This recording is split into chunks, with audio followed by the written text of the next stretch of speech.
Hello guys, Wikipedia channel में आपका स्वागत है। मैं विपुल जैन आज आपको बताने जा रहा हूँ गोली दर्पण के लिए यूवी ऐप में संबंध विज्ञान विषय से ये संबंधित है। आइए देखते हैं विकिपीडिया चैनल के माध्यम से। जय हिंद।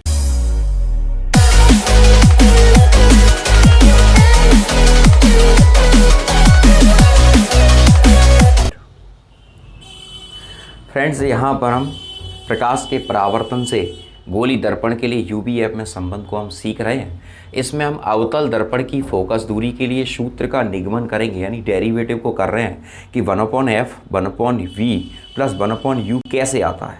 ठीक है, हम इसको समझना चाहते हैं। कई बच्चे इसको नहीं कर पाते, इसको नहीं समझ पाते। बहुत सिंपल है, थोड़े बहुत गणित के फॉर्मूले यहाँ पर यूज़ होंगे।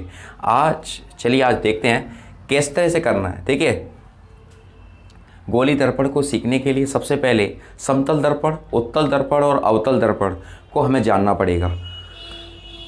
समतल दर्पण वह होता है जिसमें हम प्रतिदिन अपने चेहरे को, फेस को देखते हैं, वह समतल दर्पण है। इसकी फोकस दूरी अनंत होती है। ठीक है। उत्तल दर्पण क्या होता है? देखिए मेरे हाथ, आप ये देख रहे हो, ये हाथ देखिए। उत्तल दर्पण की जो पहचान है वो इस तरह से होती है। उत्तल दर्पण ये गोल कर्व सा होता है। ठीक है, उसकी जो पॉलिश होती है वो यहाँ होती है, और अवतल दर्पण की पॉलिश यहाँ पर होती है। यानी ये इस तरह से होता है, ये इस तरह से झुकाव लिए, यानी इस तरह से ये अवतल है, ये उत्तल है। ओके, और ये समतल है। तो उत्तल ये है, अवतल ये है जैसे ये बना हुआ है। देखिए ये इस तरह से कर्व है, ये इस तरीके से झुका हुआ है। आप जैसे देख रहे हो इस टाइप से ये होता है।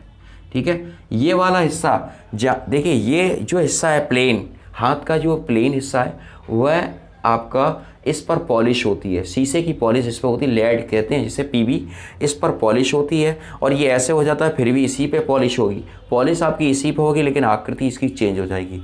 ठीक है, आज हम सीख रहे हैं अवतल दर्पण के बारे में। तो देखिए यहाँ पर मैंने ये डायग्राम आपके सामने बनाया है। ये वस्तु है AB। ये जो AB है वस्तु है, यहाँ से हमने एक मुख्य अक्ष के समानांतर, ये मुख्य अक्ष है, ये दर्पण का द्वारक है M1 और M2।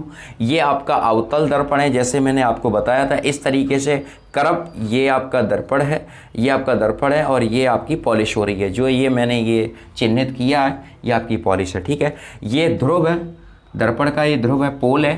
ठीक है, सही है।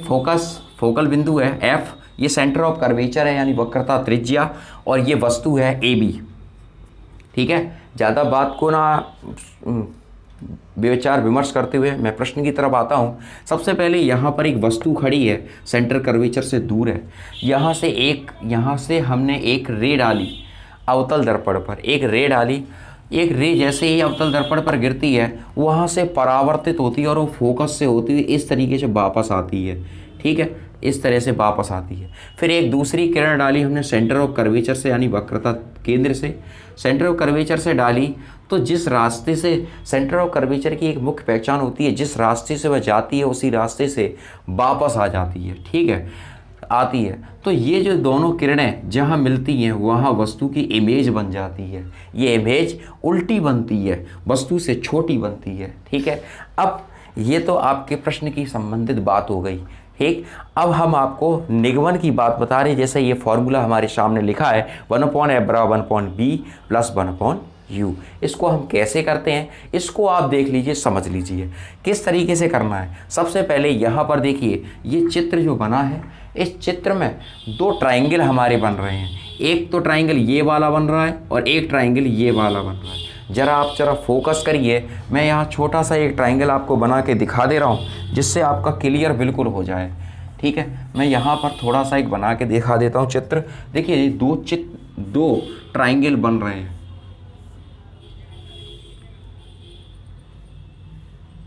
इस तरह से।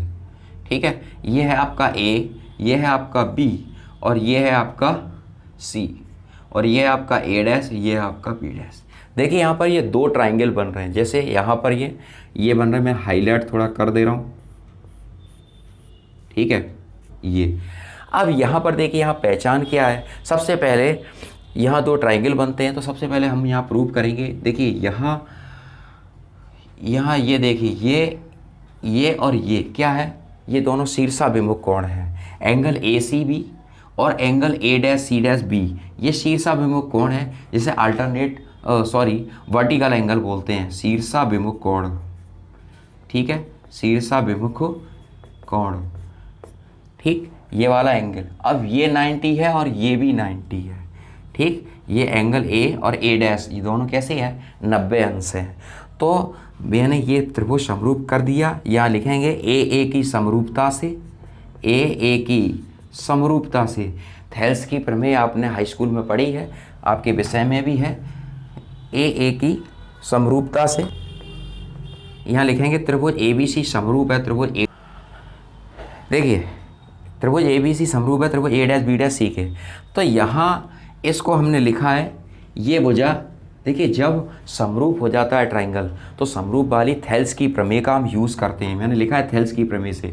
थेल्स की प्रमेय जो यूज़ होती है वो इस तरह से होती है। थेल्स की प्रमेय ये होती है, A B C D E, A D upon B D upon A E upon E C बराबर B E D E upon B C. ठीक है, यानी अनुपात में होती है। ऐसे ही मैंने ये वाली भुजा इसके अनुपात में रखी, ये वाली भुजा इसके अनुपात में, और ये वाली भुजा इसके अनुपात। देखिए आप जरा, ए बी बट्टे ए डैश बी डैश लिखा है, ये भुजा इसके, और ए सी बट्टे सी ए डैश लिखा है। ठीक है, मैंने इक्वेशन फर्स्ट मान लिया। अब यहाँ पर जस्ट यहाँ पर, यहाँ देखिए जस्ट यहाँ पर ये एक और ट्राइंगल यहाँ पर बन रहा है। ठीक है, एक ये बन रहा है और एक ये बन रहा है, लेकिन मैंने ये जो लाइन है वो पहले अभी तक नहीं थी। ठीक है, मैंने रचना का काम किया इसमें। अब यहाँ ज़रा देखो, ये इस तरीके से भी पोर्शन है। अब ये एक ट्राइंगल बन रहा है, ये वाला, इसे कहते हैं, मैं आपको क्लियर कर दूं जिससे आपको कोई प्रॉब्लम ना रहे। ये है आपका ए डैश बी डैश और एफ। ठीक है, और ये बन रहा है, ये जा रहा है, लेकिन यहाँ पर कोई भी नहीं है। अब ये वस्तु की इमेज है, जितनी यहाँ लंबाई यहाँ उतनी ही यहाँ पर होगी, ये इसके समानांतर होगा।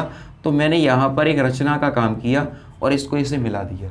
ठीक है, इसको इससे मिला दिया, यानी ये दूरी और ये दूरी आपस में कैसी हो गई, बराबर हो गई। तो मैंने लिखा A B D N parallel है ए बी के, तो डी एन बराबर ए बी। ठीक है, यहाँ देखिए वस्तु ए बी के समानांतर मुख्य अक्ष पर डी एन रेखा खींची। अब यहाँ देखिए एक ये वाला ट्राइंगल, ये वाला ट्राइंगल और एक ये वाला ट्राइंगल। इसी तरीके से हम प्रूव करेंगे, समरूप बनाएंगे। तो हमने पहले लिखा त्रिभुज ए डैश बी डैश एफ तथा त्रिभुज डी एन एफ में। सबसे पहले त्रिभुज डी एफ एन, यानी ये वाला एंगल और ये वाला एंगल आपका, यानी ये वाला और ये वाला। मैं यहाँ पर इसको D N F, A dash B dash. ठीक है, ये मैंने दो ट्राइंगल उठाए हैं, देखिए ए डैश बी डैश एफ, ठीक, तथा डी एन एफ में ये वाला ट्राइंगल और ये वाला ट्राइंगल, ये दोनों रखे हैं। यहाँ पर लिखा है डी एफ एन, यानी ये वाला एंगल और ये वाला एंगल वही शीर्षाभिमुख कोण है, जैसे मैंने ये लिखा है। और दूसरा है ये वाला एंगल और ये वाला angle, A angle A dash और एन आपके 90 हैं, तो ये भी समरूप हो जाएगा। तो ये वाली भुजा और ये वाली भुजा इसके अनुपात और ये वाली भुजा इसके अनुपात में होगी, D N upon A dash B dash और F N upon F A dash. ठीक है, समीकरण नंबर 1, समीकरण नंबर 2 ये हो गए। अब इसके बाद डी एन पैरेलल है ए बी के, डी एन बराबर है ए बी के। तो यहाँ पर समीकरण नंबर 1 और 3 से यहाँ पर डी एन की जो वैल्यू है वो ए बी के बराबर है, तो डी एन की जगह हम ए बी लिख देते हैं यहाँ पर, डी एन बराबर ए बी, और ये वैल्यू इसमें पुट कर देंगे नंबर 2 में। तो डी एन की जगह ए बी बट्टे ए डैश बी डैश बराबर F N upon F A dash. समीकरण नंबर 3 हो गया। अब समीकरण 1 और 3 से काम करेंगे। समीकरण 3 ये है और समीकरण 1 ये है। यहाँ देखिए ये वाला पोर्शन और ये वाला पोर्शन आपस में कैसा है, बराबर है। तो C A upon C A dash बराबर F N upon F A dash आ गया। अब यहाँ देख लीजिए सी ए और सी ए डैश कहाँ है और एफ एन और एफ ए डैश कहाँ है। सी ए और सी ए डैश, सी ए आपका ये है और सी ए डैश ये है, और एफ एन और एफ ए डैश ये है। ठीक है, अब एक बात यहाँ समझने वाली है, इसका काम हो गया, मैं इसको इरेज कर दे रहा हूँ जिससे आगे की बात मैं आपको समझा सकूँ। देखिए ये जो लाइन है यहाँ पर, यहाँ लिखा है ए बी बट्टे A dash B dash F N बट्टे एफ ए डैश। अब ये है एफ एन और पी एन। अगर ये जो कर्व खिंचा हुआ है, अगर इस देखिए सी है C P minus A dash P या P C minus A P dash P A dash, और पी एफ को पी एफ ही लिखेंगे। एफ ए डैश देखिए एफ ए डैश ये लिखा हुआ है, एफ ए डैश को मैंने कैसे लिखा है P A dash minus F P, ये लिखा हुआ है। ठीक है, अब इनकी वैल्यू को लगाएंगे। पी ए वस्तु की दूरी, वस्तु ये है यहाँ पे पोल से यहाँ पर नापेंगे तो ये माइनस यू आएगा। ठीक है, पी सी आपका होता है, पी सी आपका है पी सी ये है। अब पी सी को मैंने क्या लिखा है, पी सी बराबर है माइनस आर। ठीक है, ये सेंटर ऑफ कर्वेचर, पोल से सेंटर ऑफ कर्वेचर की दूरी माइनस आर होती है। ठीक है, पी सी आपका माइनस आर और पी ए डैश हो गया आपका माइनस का बी, और पी एफ माइनस एफ, और ये माइनस पी ए डैश ये आपका माइनस बी, और एफ पी हो जाएगा आपका माइनस का एफ। यानी फोकस से फोकस दूरी होती है स्मॉल एफ, इमेज से होती है माइनस बी। ठीक है, और ये पूरी होती है यू माइनस की, ये भी माइनस का। ठीक है, अब ये वैल्यू आ गई। अब इसको हम सॉल्व कैसे करते हैं, minus U plus R minus R plus B upon minus F upon minus B plus F. अब यहाँ वक्रता त्रिज्या का एक फार्मूला होता है एफ बरा आर बट्टे 2। हमें आर की वैल्यू नहीं निकालनी, हमें यू वी एफ की वैल्यू निकालनी है। तो हम यू वी एफ में ही हम इसको फंक्शन को फाइंड अप करेंगे। तो देखिए यहाँ पर एफ बरा आर बट्टे 2 टू एफ बराबर आर, यानी जहाँ जहाँ आर लिखा है वहाँ वहाँ हम 2f। ठीक है, अब देखिए यहाँ पर आर यहाँ लिखा हुआ था, मैंने 2f लिख दिया, माइनस 2r माइनस आर की जगह minus 2f plus B minus F minus B plus F. कैंची का गुणा करेंगे इधर उधर, तो ये देखिए U B minus U F minus 2fv और माइनस प्लस 2f स्क्वायर बराबर minus 2f minus minus plus हो जाएगा 2f स्क्वायर और minus F we. 2f square से 2f स्क्वायर कट गया, एफ वी को इधर लाए, माइनस 2f वी से प्लस एफ वी कट जाएगा, माइनस एफ वी बचा। अब यू वी एक तरफ रखा और यू एफ और एफ वी के फंक्शन को एक तरफ रख दिया, और दोनों पक्षों में यू वी का दोनों पक्षों में भाग लगा दिया। ठीक है, भाग लगाने के बाद U V upon U V बराबर U F upon V U V plus F V upon U V. यहाँ से इसको काट दिया, यू वी से यू वी कट गया, 1 बराबर 1 upon F upon V plus F upon U. ऊपर से एफ कॉमन लिया, अंदर बचा 1 upon V plus 1 upon U. F का कैंची का गुणा किया तो नीचे आ जाएगा 1 अपॉन एफ बराबर 1 upon V plus 1 upon U. Friends, आपको मेरी बात समझ में आई होगी।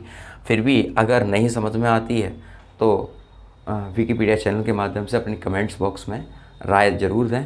और मैं समझता हूँ ये थोड़ा कॉम्प्लिकेटेड विषय है, फिर भी अगर आपको कोई समस्या आ रही हो तो आप कमेंट में लाइक्स करें, कमेंट में अपनी प्रॉब्लम को ज़रूर शेयर करें।